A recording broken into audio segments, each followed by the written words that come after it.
باید وخت ورنکړي خلکو ته.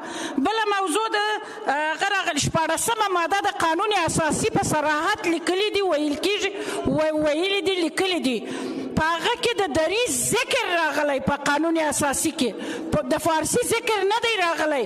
د دری قدامت نسبتا فارسي ته ډېر تره دی او د افغانستان او دا ډیره شیرین دری بهترینه ژبه بهترینه لهجې لري په ټولو ولایاتو کې د افغانستان مروجه ژبه ده. موږ ولې پر دې مسالې باندې جنجال کوو؟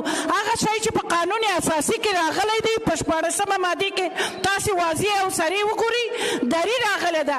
فارسي طبعا واضح درته وایم فارسي په موږ پورې مربوطه ژبه نه ده، فارسي د فارس څخه ده او دری چې دا مربوط د افغانستان ده.